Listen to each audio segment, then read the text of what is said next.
এক নারী এত দরকার, এক মেয়ে এত দরকার যে দুনিয়া ভুলতে হবে, আখিরাত ভুলে যেতে হবে, সমাজ ভুলে যেতে হবে। এক নারীর মধ্যে এতটা কি হয়ে গেল যে এটার পিছনে সারাক্ষণ সময় দিতে হবে। এটা কি এমন আশ্চর্য বস্তু! নারী আর পুরুষের, স্বামী আর স্ত্রীর মিলনেই তো পৃথিবীর সেই আদম হাওয়া থেকে এই পর্যন্ত মানুষের ধারাবাহিকতা। তো এটা তো একটা স্বাভাবিক প্রক্রিয়া। হাজারো কোটি মানুষ পৃথিবীতে স্বামী আর স্ত্রীর পবিত্র বন্ধন হইছে, তো সেটা তুমি একটু অপেক্ষা করলে তোমার জীবনও আসবে। কথা বলেন না কেন? এটা একটা সহজ বিষয় না। আল্লাহ তাআলা আমাদেরকে বুঝার তৌফিক দান করেন। চলেন তরজমা শুনেন। আল্লাহ তাআলা বলেন, ওয়াদরিব লাহুম মাসালাল হায়াতিদ দুনিয়া। হে নবী, আপনি আমার বান্দাদের নিকট, এই শেষ তরজমা বললেই শেষ। শুনতেছেন? আল্লাহ বলেন, হে নবী, আপনি আমার বান্দাদের নিকটে দুনিয়ার জীবনের দৃষ্টান্ত, উপমা, পরিমাণ, পরিধি বর্ণনা করেন। দুনিয়া কদ্দুর, দুনিয়ার হায়াত কদ্দুর। আল্লাহ বলেন একটা উদাহরণ দিয়া বুঝান। নবীকে বলছে, কি দিয়া বুঝান? উদাহরণ। তো আল্লাহ উদাহরণ দিছে, মনে করেন এটা একটা ধান ক্ষেত, এই একটা ধান ক্ষেতের উদাহরণ। আল্লাহ বলেন কৃষক এটার মধ্যে জ্বালা ফেলাইছে, ওই যে ধান, এটা জ্বালানি করে, শুনতেছেন তো? জ্বালা ফেলাইছে। এই শুরু হলো তার ধান এর প্রক্রিয়ার প্রথম পর্ব, নাকি তা? আল্লাহ বলেন, তো এই ধান গাছের উপরে আকাশ থেকে আমি আল্লাহ পানি বর্ষণ করলাম, বৃষ্টির আকারে অথবা কুয়াশার আকারে। তো পানি বর্ষণ হলো। এখন কি হলো? আল্লাহ বলেন এরপরে ধীরে ধীরে লক্ষ্য করেন যে এই ধান গাছ থেকে কয়েকদিন পরে ছোট্ট একটা সবুজ গাছের চারা বের হয়েছে। এবার খেয়াল রাখেন, এই চারাটা বড় হইতেছে। বড় হইতে হইতে একটা সময় সবুজ শ্যামল পুরা ক্ষেত ধান গাছে ভরে গেছে। সবগুলো ধান গাছ থেকে নতুন করে ছড়া বাইরেছে। এর কয়েকদিনের মাথা এই ধান গাছগুলো সবুজ থেকে হলুদ রং ধারণ করছে, মানে পাইকা গেছে। এবার কৃষক ক্ষেত থেকে সেগুলো কাইটা আইনা এরপরে বাড়িতে আইনা ধানগুলো গাছ থেকে আলাদা করছে। করার পরে এবার গাছগুলো রোদ্রে শুকাইতে দিছে, নাকি তা? রোদ্রে শুকাইতে দেওয়ার পরে 2 দিন লাগাইয়া এটি শুকাইয়ে গেছে। এখন কি হচ্ছে? এই গাছগুলো এখন খড়কুটা হইয়া বাতাসের সাথে উঠতেছে, ঠিক কিনা বলেন? আল্লাহ বলেন ওই প্রথম দিনের সেই ধান শুরুর থেকে বৃষ্টির পানি পড়ার পরে সেই থেকে নিয়ে আজকে যে খড়কুটা হইয়া উঠতেছে, এই পর্যন্ত কয় বছর লাগছে? কথা কয় না চাচারা, কোন মুরব্বীরা? কয় মাস? 4 মাস, নাহলে 4.5 মাস, বললাম 5 মাস, 6 মাস ধরে। তাহলে 6 মাসের বেশি তো হবে না, 6 মাস। আল্লাহ তাআলা বলেন, বন্ধু আমার বান্দাদেরকে বলেন, ঠিক একজন মানুষের দুনিয়ার হায়াত 60 বছর হোক আর 90 বছর হোক, 40 বছর হোক আর 50 বছর হোক আর 100 বছর হোক, এই দুনিয়ার হায়াতটা ঠিক কৃষকের ক্ষেতের ওই ধান থেকে শুরু করে খড়কুটা হওয়া পর্যন্ত যেটুকু সময় দুনিয়ার হায়াত, ঠিক এদিকে। এই যে কামা ইন আনজালনাহু মিনাস সামা, আল্লাহ বলেন দুনিয়ার দৃষ্টান্ত এমন ওই ক্ষেতের মতো যেই ক্ষেতে আমি আল্লাহ আসমান থেকে বৃষ্টি অথবা পানি বর্ষণ করলাম। ফাখতালাতা বিহি নাবাতুল আরদ, পুরা ক্ষেত তখন শস্য গাছে পরিপূর্ণ হয়ে গেল। আল্লাহ বলেন কিছুদিন পরে এই গাছ ধীরে ধীরে ধীরে ধীরে হলুদ হয়ে পাইকা কাটা গিয়া বাড়িতে আনার পরে ফাসবাহা হাসিমান, এখন শুকাইয়া হয়ে গেল খড়কুটা। তাদরুহুর রিয়াহু, বাতাস তাকে উড়াইতে থাকে। আল্লাহ বলেন এটা যে দূর দুনিয়ার হায়াতে, এ 4 মাস 6 মাস, এই আপনি যে 60 বছর দফাদফি করছেন, এই আপনি বেশি কি করলেন? আপনি একটা হিসাব কর না, আপনার বয়স 60 বছর, 3 ফুট বিদেশ পাঠাইছেন, আপনিও নিজে মেহনত করছেন, তাইলে এই সব মিলাইয়া এখন আপনার দুনিয়া অর্জন হইছে কিতা চাই প্রদুরহুনি না, মানে কি হইছে মোট সংসারে?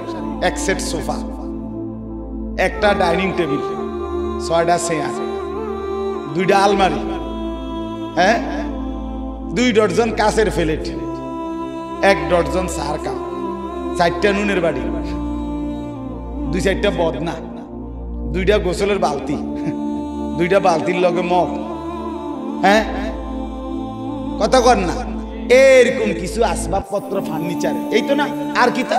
আর হলো বাজার সদাই, পাঙ্গাস, তেলাপিয়া, দৈন্যাতা, কাঁচা মরিচ, দুন্দুল, কইডা, কথা বলেন, পেঁয়াজ, রসুন, আদা, খানা খাদ্য, এই তো না, আর কি? কয়টা ইট বালু গাঁথছেন, সিমেন্ট মাখছেন, এই তো আর কি? এর জন্য অনন্তকালের আখিরাত সব ছেড়ে দিলেন। এ কদ্দুর এ সোফা আর এ খাট পালং কদ্দুর গুছানের লাগা আপনি এত বড় অনন্তকালের আখিরাত ছেড়ে দিলেন। নামাজও পড়লেন না, যাকাতও দিলেন না, হজও করলেন না, হ্যাঁ, হালাল উপার্জনও করলেন না, ওজনেও কম দিলেন, ধোকাও দিলেন, প্রতারণাও করলেন, সুদও খাইলেন, ঘুষও খাইলেন, সিটারিও করলেন, বাটপারিও করলেন, ছেলেও নামাজ পড়ে না, মেয়েও নামাজ পড়ে না, বউও নামাজ পড়ে না, ওমা আপনি কিতে করলেন? আর কিতেও করলেন? আল্লাহ বলেন, বান্দা ভেবে দেখো, ভেবে দেখো, ভেবে দেখো বান্দা কি করেছো, আহামরি কি অর্জন করছে। এমন যদি হইতো, হুজুর আমি আটলান্টিক মহাসাগরটা মাড়ি দিয়ে ফুরাইছি এই 60 বছর, মাশাআল্লাহ, তো বিরাট কিছু, এত বড় সাগর মাড়ি দিয়ে ফুরাই, অথবা হিমালয় পর্বতটা কাইটটা জায়গাটা সমান করছি, অহন যে কেউ ইচ্ছা করলে এনে গল্প বুঝো নাই আসলাম। এটা হলে তো একটা কথা ছিল না, মাশাআল্লাহ, এটা বিরাট কথা। বেটা হিমালয় পর্বত কাইটটা কি করছে? মানুষের বসবাসের উপযোগী করছে, অন মানুষের বদুয়ার করবে। এনে আপনি কি বেশি কি করছে? আল্লাহ বলেন, ওয়া কানাল্লাহু আলা কুল্লি শাইইন মুকতাদিরা। এই জায়গা মোটরসাইকেল দিয়ে জায়গা, এই কই যা? চিনি আমি, চাদর বদর, মুনাজাত, এখন মুনাজাত হবে, মুনাজাত দিয়ে আসেন, মুনাজাত দিয়ে যান। আল্লাহ তাআলা বলেন, আল্লাহ তাআলা সমস্ত বিষয়ের উপরে পূর্ণ ক্ষমতাবান। পূর্ণ কি বলেন না?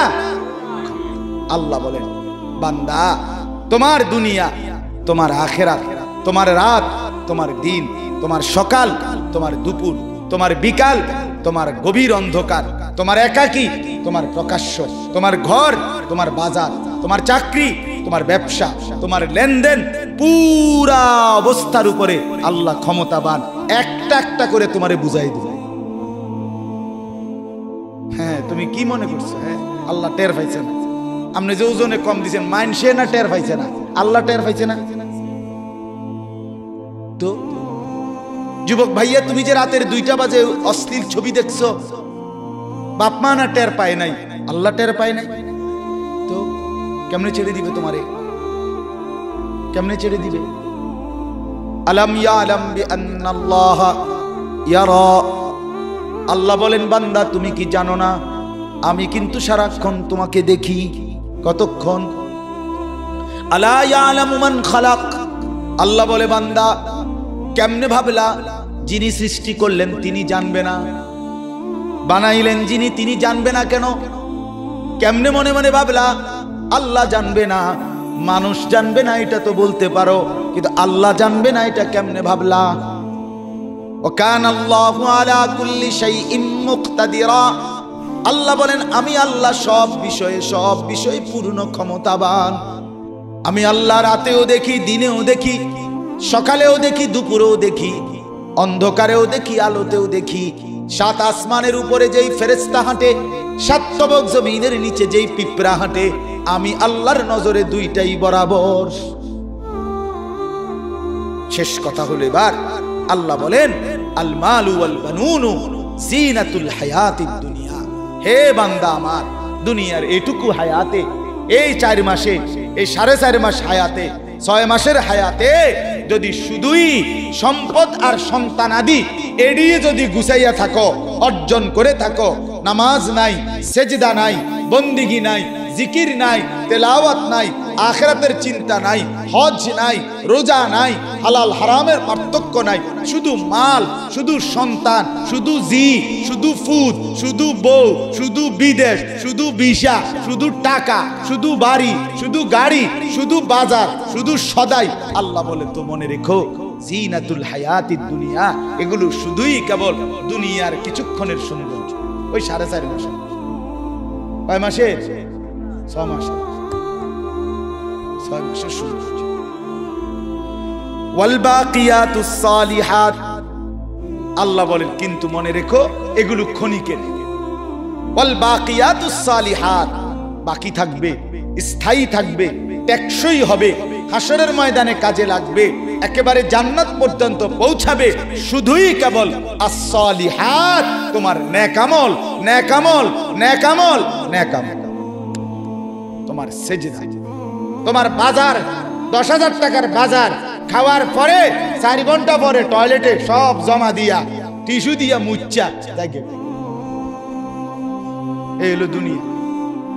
ঠিক কিনা বলেন না? এই হলো দুনিয়া। অতএব আল্লাহ বলেন ওয়াল বাকিয়াতুস সালিহাত, সমস্ত নেক আমল, জিকির, তাসবিহ, তিলাওয়াত, কোরআন, নামাজ, রোজা, হজ, যাকাত, আল্লাহর ইবাদত, বন্দেগী, আল্লাহর হুকুম মানা, হারাম থেকে বেঁচে চলা, গুনাহ ছেড়ে দেওয়া, এগুলোই হচ্ছে স্থায়ী। বাকিয়াত এগুলো স্থায়ী। হুয়া খায়রুন ইনদা রাব্বিকা সাওয়াবান ওয়া খায়রুন আমালা, এগুলোই কেবল আল্লাহর কাছে বিনিময় পাবে। এগুলো দিয়েই যদি কিছু আশা করতে পারবে।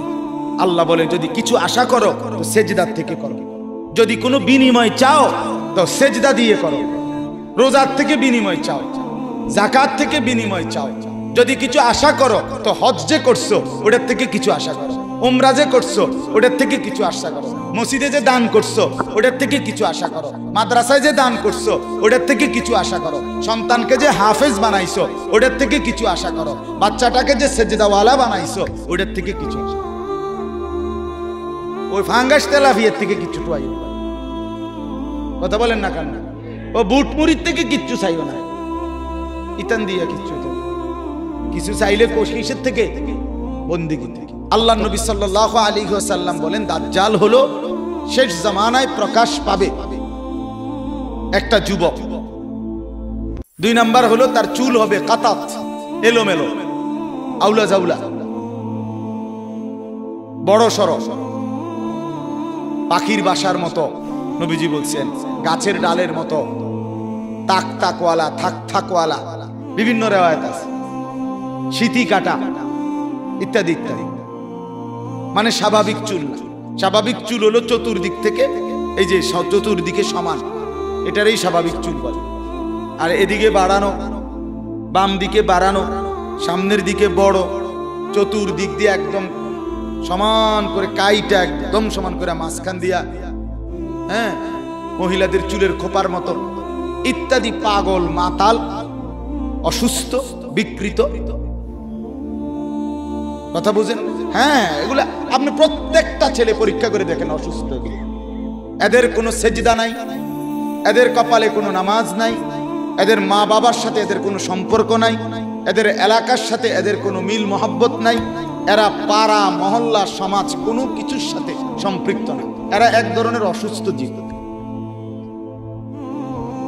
যতগুলোর চুল দেখবেন আপনি আউলা জাউলা, এরা এই সমাজ থেকে বিচ্ছিন্ন এক জাতি।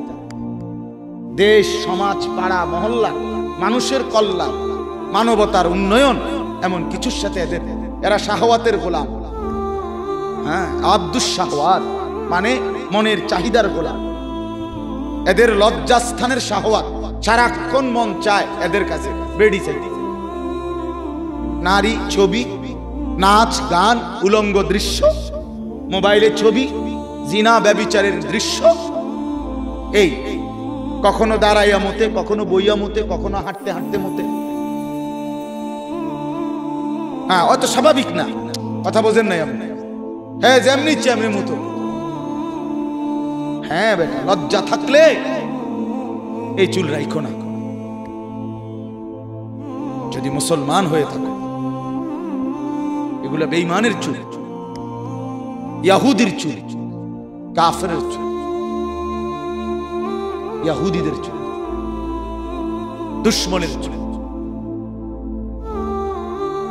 বেঈমান তোমাদের ছেলেদেরকে নিয়ে পুতুল খেলে, পুতুল, হ্যাঁ, তামাশা করে। ওরা একবার কয়, ডিজাইন দিছে যে দিক দিয়ে হালাই দাও, আমার মাতাল যুবক বলে হ্যাঁ ঠিক আছে, আবার বলে এদিক দিয়ে ফেলে দাও, আবার বলে ঠিক আছে, আবার বলে চতুর্দিক দিয়ে হালাই দাও। তাহলে তুমি অসুস্থ না? তোমার আত্মসম্মান কোথায়? তোমার মা তোমাকে বুকের দুধ খাওয়ায় নাই? তুমি মুসলমান বাবার ঘরে বড় হও নাই? বেঈমান তোমারে নিয়ে নাচায় পুতুলের মতো, তুমি নাচো। ছি ছি ছি। আত্মসম্মান যার আছে, আত্মমর্যাদা আছে, আমার মা আমাকে দুধ খাওয়াইছে, আমার বাবা আমাকে পালছে, আমি মুসলমানের সন্তান, আমি কেন বেঈমানের পুতুল হব? হ্যাঁ, একবার জিজ্ঞাসা করে দেখছো ছেলেরা, এখানে যারা বসে আছো, একবার জিজ্ঞাসা করছো এগুলা কার চুল? তুমি কার ডিজাইন নিলা? কোন সুস্থ স্বাভাবিক পৃথিবীর কোন নামি দামি সম্মানিত কোন মানুষের চুল এগুলো? দুনিয়ার লাইনের, আরে হুজুর বাদ দেবে না, দুনিয়ার লাইনে কোন সম্মানিত নিয়ারা মাথা নামায় এলাইলেই সমাধান না। এখন মাথা নোয়া এলাইছো, কেউ দেখছে না, এটা দোস্ত সমাধান। তোমার অনুভূতি জাগানোর জন্যই আমি এতগুলো শক্ত কথা বলছি। তোমার কলজাত লাগে যেন, তোমার বিবেক জাগে যেন, তোমার লজ্জা যেন হয় বেটা, এই জন্য বলল। তোমার আত্মসম্মান নিয়ে তুমি ভাবো, কে তোমার এই চুল কাটা দেখায়? তোমার এলাকার কোন সভ্য মানুষ, এই যে বাপ চাচা মুরব্বী যারা আছে, তারা জীবনে কোনোদিন এই চুল কাটছিল? তাইলে তুমি কোত্থেকে নিলা? কোন আলেমে দিন কোনদিন এই চুল কাটছিল? তো তুমি কোত্থেকে নিলা এটা? এদেশে যারা ডিসি, এসপি, এদেশে যারা ইউনিভার্সিটির প্রফেসর, এদেশে যারা উচ্চ শিক্ষিত ভদ্রলোক, তাদের কারো চুল এরকম? আরে কথা বলেন না কেন? তাহলে তুমি কোন জঙ্গলির চুল নিলা? তুমি দিনদারেরও তো কারো না, কারো ডিজাইন নিলা না। আর দুনিয়ার লাইনেরও যারা সম্মানী, তাদের কারো চুল এরকম নিয়ে আপনি কন্যা। তাহলে হে, এটা কি চুল কাটি বলেন?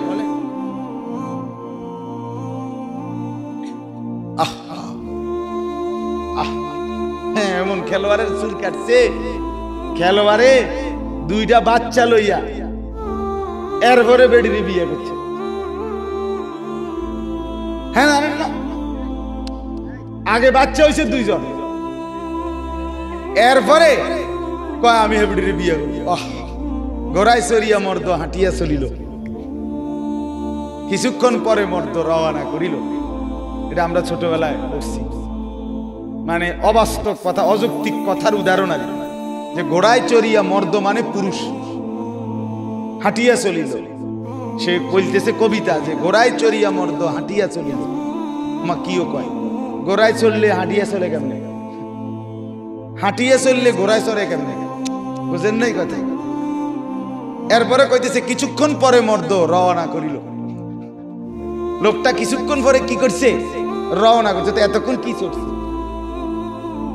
এতক্ষণ যে বললেন ঘোড়ায় চড়ছে, এতক্ষণ যে বললেন হাঁটিয়ে চলছে, স্ত্রী গীতা পরে যদি রওনা করে তো আগে কিটছে। এটা মানে এটা একেবারে অবাস্তব কথা কিনা, অযৌক্তিক, হাস্যকর বিষয়। এই জন্য আপনি নাম বলাতে কইলাম যে ছেলেরা বাপ আখলাক শিখো, জিন্দেগি শিখো, নিজেকে মানুষ বানাও, নিজের ভালো করো, নিজের ভালো করো। মানুষ এত মাতাল হয় না, মুসলমান এত মাতাল হয়। হ্যাঁ, ইহুদিরা আমাদেরকে সাজায় দেয়, আমাদের যুবকরা সাজায়, অথচ সেই বেঈমানরা মুসলমানকে বলছে 24 ঘন্টার ভিতরে মুসলমানের মাতৃভূমি, মুসলমানের পৈতৃক ভূমি গাজা, ফিলিস্তিন, এটা মুসলমানের পৈতৃক ভূমি। ওরা জারজ, ওরা অবৈধ রাষ্ট্র। ইসরায়েল কোনোভাবে কোনো বৈধ রাষ্ট্র নয়। বেঈমান সে বলছে মুসলমানদেরকে যে 24 ঘন্টার ভিতরে মুসলমানের এরিয়া ছেড়ে দিতে। শুনছেন আজকের ঘোষণা? কত বড় ডাকাত, কত বড় ডাকাত! আজকে মিয়া ছেলেরা কাফেরের মতো চুল রাখো, কাফেরের গেঞ্জি গায়ে দাও, কাফেরের মতো শরীর সাজাও, লজ্জা থাকা উচিত বেটা। ওরা আমাদেরকে 2 পয়সার মূল্য দেয় না, 2 পয়সার মূল্য দেয় না। টাকা তোমার, এমবি তোমার, পয়সা তোমার, মোবাইল তোমার, রাত কাটে তোমার, সময় যায় তোমার, লাভবান হয় বেঈমান। তোমার এমবি যে খরচ করো, নারী দেখো, নর্তকী দেখো, উলঙ্গ ছবি দেখো, আরে বেটা তোর বাফেরই লাভ হয় টাকাগুলো, না বেঈমানের লাভ হয়?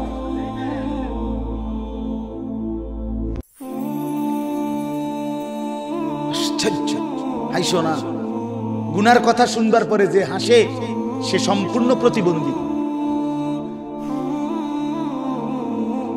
নিজের পাপের কথা শুনবার পরেও যে কি করে হাসে সে কি প্রতিবন্ধী। প্রতিবন্ধী তাকে মেন্টাল হসপিটালে পাঠানো উচিত, মানসিক হাসপাতাল। সে সুস্থ না, সে সুস্থ না।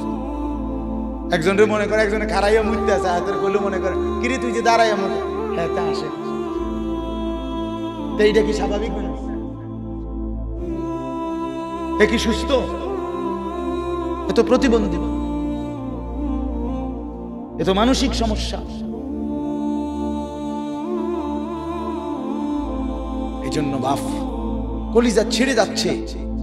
ফিলিস্তিনের শত শত মুসলমান, তাজা খুন ঝরতেছে মুসলমানের এলাকায়। ফিলিস্তিন এবং ইসরায়েলের পুরা সীমানা এটা মুসলমানদের। ওরা সম্পূর্ণ অবৈধভাবে এই হাউজিং কোম্পানির মতো মাল্টিপারপাস কোম্পানি অথবা হাউজিং কোম্পানি যেরকম জায়গা কিনে, কথার কথা একখান দিয়া এরকম জায়গা কিনছিল, এই কিনা জায়গার উপরে ব্যারিকেড দিয়া, কাঁটা তারের বেড়া দিয়া, ওইটা আমাদের দেশ। এরকম একটি দেশ আজকে 75 বছর টানা, সেই 1948 সনে ইসরায়েল রাষ্ট্র ঘোষণা করছে। মুসলমানের কলজা কাইটা, মুসলমানের সীমানা কাইটা আজকে 75 বছর। আপনি মোবাইল দিয়ে হিসাব করে দেখেন, 75 বছর টানা এই বেঈমানরা মুসলমানের রক্ত ঝরাইতেছে। 75 বছর টানা। আমি যদি নাও খাইতে পাই, আমাদের যদি ভিটামাটিও না থাকে, তারপরেও আমরা কেন মুসলমান হয়ে বেঈমানের মতো লেবাস, পোশাক, চুল, চেহারা বানাবো কেন? কোন লজ্জা? ওরা আমাদেরকে কি দিছে মিয়া? বলো বলো ছেলেরা, তোমাদের এই বিকৃত চুল রাখার পরে কোন ফুটবল খেলোয়াড়, ক্রিকেট খেলোয়াড় তোমার 2টা পয়সা কোনোদিন দিছিনি? কোনোদিন তো তুমি কিত্তা গিয়া তারে অনুসরণ করলা? তোমারে 2 পয়সার বন খাবাইছিনি কোনোদিন? তুমি কি পাইলা? আমারে কও, কি পাইলা? সমাজ তোমারে ভালো মনে করে। এই বিশ্রী চুলওয়ালা ছেলে তোমরা বলো, একটা ছেলে বলো যে আমারে যেই দেখে সেই আদর করে, সেই আমারে কাছে টানে, সেই আমারে মহব্বত করে, খোঁজ খবর নেয়। এরকম একটা ছেলে দাঁড়ায় বল আমি নেমে যাবো বেটা। তোকে ঘৃণা করে সমাজ। তোর চুল দেখে ভয়ে কিছু বলে না, যে না দেখতে মনে হয় বখাটে, কি দৌড়ে লায় না হতে এলায় কম জানা মাতিস না, যা চলু খেতে এর মতো। তার কোয়ারে, চলুক তার মতো, ঠিক কিনা বলেন? এটা তো বদনসিব, এটা তো বদনসিব বাবা, যাকে বাবা আগলাইয়া রাখে না, যাকে মা আগলাইয়া রাখে না, যারে মুরব্বীরা কাছে টেনে নেয় না, ছেড়ে দিছে তারে তার হাতে, এটা তার জন্য মন্দ না? কথা বলেন না কেন? কেউ যদি সংশোধন না করে, কেউ যদি আগলাইয়া না রাখে, তো মানুষ সভ্য, ভদ্র, সুন্দর, উত্তম আখলাকওয়ালা কিভাবে হবে? কেমনে হবে? এটা কি ছাগলের ছাও? এটা কি গাভীর বাচ্চা? তো মানুষের বাচ্চা, মানুষের বাচ্চা তরবিয়ত লাগে, আখলাক শিখাইতে হবে। নবীজি বলছেন সাল্লাল্লাহু আলাইহি ওয়াসাল্লাম, মুরু আওলাদাকুম বিসসালাহ ওয়াহুম আবনাউ সাবঈন, তোমাদের সন্তানের বয়স যখন 7 বছর, তখন তোমরা তোমাদের সন্তানদেরকে নামাজের আদেশ করো। তাহলে বাপ মাকে বলছে তোমরা নামাজের কথা বলো, তাহলে মা বাপের দায়িত্ব সন্তানকে নামাজ শিখানো। তাহলে কেউ না কেউ তাকে শিখাইতে হয় কিনা বলেন? এই বাচ্চাগুলো যে এখন জানাজার নামাজের এই সুন্দর প্রদর্শনী দেখাইলো, এরা মাটির তলের থেকে এটা শিখছে, কেন? এটা কেউ শিখায় নাই তাকে। ওস্তাদের অনেক আপনার সময় লাগছে 20 মিনিট, কিন্তু ওস্তাদ শিখাইতে লাগছে 20 মিনিট না? কি মনে হয়? বহু দিনের মেহনত, বার দোহরাইছে, বারবার ভুল করছে, বারবার ঠিক করে আজকের এই দিনটার জন্য বাচ্চাকে প্রস্তুত করছে। তাইলে জিন্দেগি গড়তে হয় ছেলেরা, জীবন সাজাইতে হয়, কাউকে দেখতে হয়, কারো কাছ থেকে শিখতে হয় জীবন। তোমরা ছেড়ে দিছো নিজের হাতে নিজেরে, মনে করছো তোমার ফুর্তি, এ ব্যাটকাও, হাসো, রাস্তা রাস্তায় টুঁটু করো, মেয়ের পিছনে ঘুরে, এক মেয়ে হাঁটে, পিছন দিয়ে 4 জনে হাঁটে, একটা টিটকারি কথা কয়, বাকিরা খিলখিল করে হাসে, বাহ বা মনে হয় যেন অর্থাৎ এই মাত্র আপনার থেকে বাস এখানে নামাই দিছে, বুঝেন না কথা? আপনার তারে রাখছে না, না রেখে এনে নামাই দিছে। আস্তাগফিরুল্লাহ, আস্তাগফিরুল্লাহ। আচ্ছা, এটা কে কইলেন এই কথাটা? ভালো কথা কইছেন, একটা সুন্দর, একটা মজার কথা বলি। সে বলছে পাবনার তারা এর থেকে ভালো। না না, এই কথাটা সুন্দর, কথাটার যুক্তি শুনেন। আমি গত মাসে আপনার পাবনা গেছিলাম, গত মাসে। তো পাবনা যাওয়ার পরে আমাদের জামাত আছে, সেখানে ছিল আমার কুমিল্লা ক্যান্টনমেন্ট থেকে তাবলিগে, দাওয়াত তাবলিগের জামাত, আমার জামাত ওইখানে গেছিল। আমি ওদের নুসরতে একদিন ছিলাম পাবনায়, এক চিল্লা সময় লাগাই আসছে, আমার মাদ্রাসারও একজন উস্তাদ। তো ওই যেদিন গেলাম, তো আসর পর্যন্ত বয়ান করে, আসরের পরে আমারে ওনারা নিয়ে গেছে আপনার এই পাবনা মেন্টাল হসপিটাল দেখার জন্য। তো পুলিশ থেকে বলে আমার জন্য অনুমতি নিছে, এটা এমনি সবাই ঢুকতে দেয় না, ভিতরে যাইতে দেয় না, বাকি বিশেষ অনুমতি নিলে দেয়। তো আমার জন্য অনুমতি নিয়ে তারপরে আমার সহ আরো 4-5 জনকে নিয়ে আমরা ভিতরে ঢুকছি। মাসুদ জামিল ভাই উনিও মনে ছিল সাথে। তো এরপরে আমি আপনার না ইয়াহিয়া ছিল। তো আপনার আমরা গেছি আসর থেকে মাগরিব। ছেলেরা তোমরা শোনো, বাপ আমার এই কথাটা শোনো।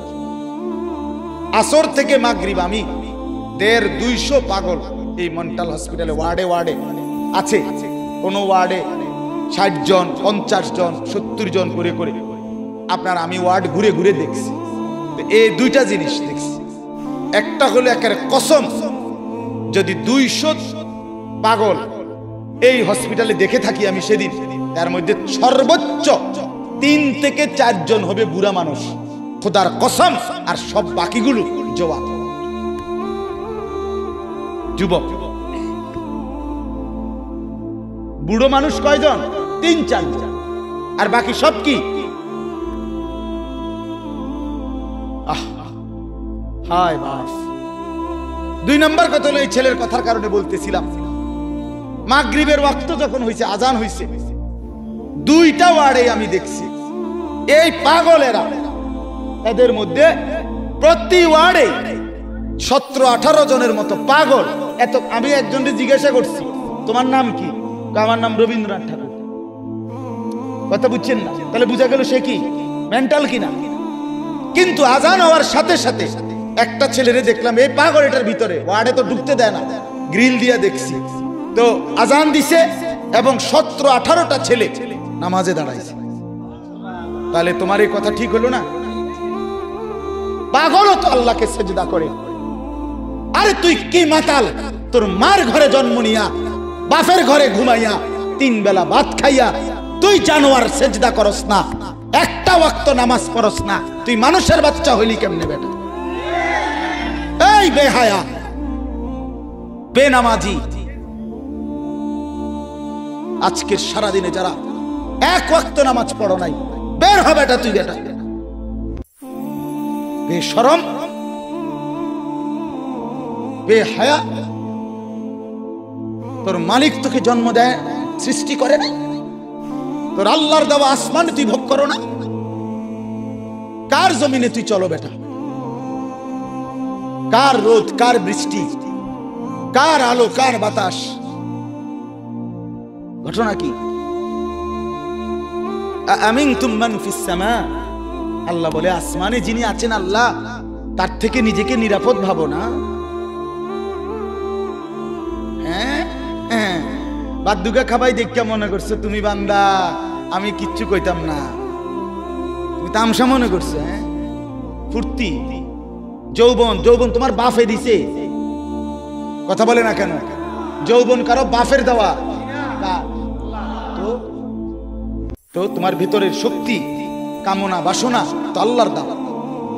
আপনি একটা কথা শুধু বলেন, মনে করেন এখানে 2 জন মহিলা দাঁড়াইছে, কথার কথা একটা উদাহরণ দিচ্ছি, তো একজন হলো আমার মা, আরেকজন হলো আমার স্ত্রী, কিন্তু দুজনই মহিলা, রক্ত মাংসে, শরীরের গঠনে, শরীরের অঙ্গ প্রত্যঙ্গ 2 নারীরই বরাবর, ঠিক কিনা বলেন? কিন্তু এই মা নামের যে মহিলাটা, আমি যখন তার দিকে তাকাই, আমার দিলের অবস্থা যেটা হয়, 1 মিনিট পরে 30 সেকেন্ড পরে যদি আমি স্ত্রীর দিকে তাকাই, ওই মহিলাটার দিকে তাকাইলে আমার দিলের অবস্থা ক্ষণিকের মধ্যে ভিন্ন রকম হয়। এই 30 সেকেন্ডে আমার দিল বদলে দিল যিনি, তিনি কে? যদি দুটোটা বরাবর লাগতো, যদি জ্বরের রোগীর মতো হইতো কামরুল ভাই, যে মিঠাটাও তিতা লাগে, তিতাটাও কি লাগে, যদি 2 জনকেই মা মনে হইতো, যদি 2 জনকেই স্ত্রী মনে হইতো, বলো না বাপ? আল্লাহ তাআলা তা বলেন, ভিন্ন ভিন্ন প্রবৃত্তি তো আমি দিয়েছি। মাকে দেখলে একরকম মনে হয়, স্ত্রীকে দেখলে আরেক রকম মনে হয়। এই হালাত, দিলের এই অবস্থাটা পরিবর্তন কে করছে?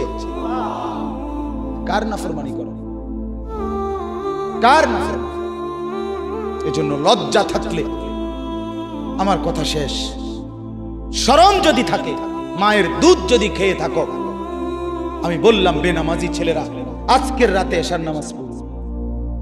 এখন প্রয়োজনে যদি শরীর না পাক থাকে, পেশাব করে পানি নিয়ে আনিয়ে থাকো, তো আজ রাতে গোসল করো, নতুন লুঙ্গি পরে নামাজে সেজদা দাও, চোখের পানি ফেলে আল্লাহকে বলো, মাওলা বহুদিন তোমাকে নারাজ করেছি, আজ ওয়াদা করছি আর তোমাকে নারাজ করব না। আল্লাহ বলবে, বান্দা আমি এখনই তোর পেছনের সব মাফ করে দিলাম। আল্লাহ বলে, বান্দা তুমি যদি রাত্রে আসো, আমি রাত্রেই আসবো, তুমি যদি দিনে আসো, আমি দিনেই আসবো। গুনাহ নিয়ে আসবা মাফ চাইতে রাতে, আমি আল্লাহ মাগফিরাত নিয়ে আসবো রাতে। তুমি আসবে যখন, আমি আসবো তখন। তুমি আসবা 1 বিগত, আমি আসবো 1 হাত। তুমি আসবা 1 হাত, আমি আসবো 2 হাত। তুমি আসবা হাঁটতে হাঁটতে, আমি আসবো দৌড়তে দৌড়তে। आओ ना बंदा आओ, देव सेजदा दो, गुलामी करो, बंदगी करो, আমাকে ডাকে কেন? ভুলে গেলাম।